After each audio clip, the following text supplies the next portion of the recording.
راسخی تو راسخی که بگم عقیده تجسیمی داره، عقیده تشبیهی داره، به اعلای پاک بگم مکان قائله، به اعلا بگم استقرار قائله، به همو راه کردیم. او موحد نیستن، او مجسمه ها هن، او اهل تجسیم و تشبیه هن، او در وجودشان دیگه ایمان باقی ماندگی نیسته.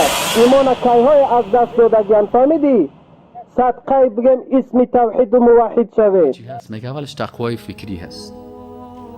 تقوای فکری چی هست؟ یعنی تقوای فکری هست که غرور نداشته باشی، تکبر نداشته باشی، خودخواهی نداشته باشی، ابلیس صفت نباشی، شیطان صفت نباشی، باز برای او هدایت نمیشن.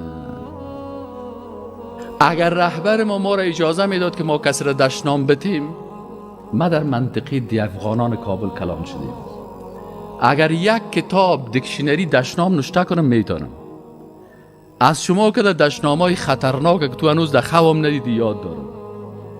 اما چون رهبر ما رسول الله صلی الله علیه و سلم است، ما را گفته عفیف لسان باشین، دستتان پاک باشه، چشمتان پاک باشه، به طرف ناموس کس حیل نکنین، زبانتان پاک باشه، حرف زشتی حتی به کافر نگویید،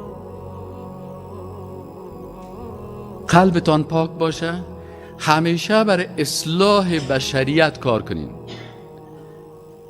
قسم به الله هست و کسایی که بدبین ما هست، ما میخواهیم که مسلمان شوند، با ایمان شوند و میخواهیم از ما کده پیشتر به جنت برن، از ما کده پیشتر به جنت برن. افتخار میکنیم که اول شاگردای ما به جنت بره، باز بعد از ما بیاییم بگیم استاد شما هم کت ما بیاین، اینا شفاعت ما را بکنن در روز قیامت. تشکر از اینکه دشنام میتیم و ما خوشحال میشیم.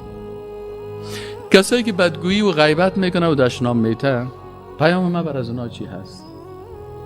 تشکر. اگر به آخرت ایمان دارین و نماز خوبش خوانده بدی، در روز آخرت از نمازایت بر من میرسه. از مکافات عمل غافل مشو. گندم از گندم بروید، جوز جو. کس که غیبت مرا بکنه یا بدگویی مرا بکنه، ان شاء الله تعالی رسول الله صلی الله علیه و سلم گفته که در روز قیامت باز الله متعال اعمال نیک از او را گرفته، به اندازی اونمو که ظلم نشه عادلانه نمازهای از او را میگیره بر من میده. یا کسی میگه خوب شاید یک کافر باشه، یک کمونیست باشه، یک مرتد باشه، الله متعال باز گناههای من میگیره، در فرق از اون میپرته. از این خاطر چقدر خوب است. تشکر. هر قدر که کامنت نوشته کردم بیتانین نوشته کنین و ما کل شبا خوشحالی میپذیریم. سابق اگه یک تا کامنت زشت میدادین، آل یک 15 تا بدین. سابق اگه یک منزلتان آباد میشد، 10 منزلتان آباد شد. ما دنیا را هم نخواستیم. اگر ما دنیا را میخواستیم،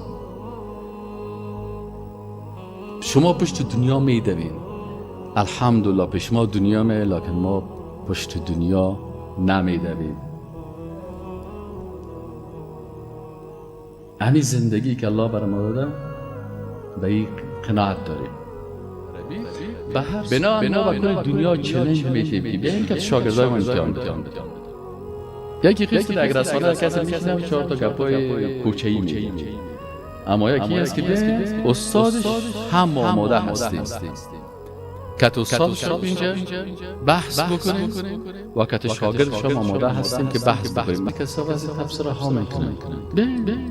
شاگردای استاد دایی شاگردای ضعیف است. نه، شاگردای استاد دایی اول نبری دنیا هست. هر شاگرد ما را که در هر پوانتون دنیا رایی کردیم اول نمره بده.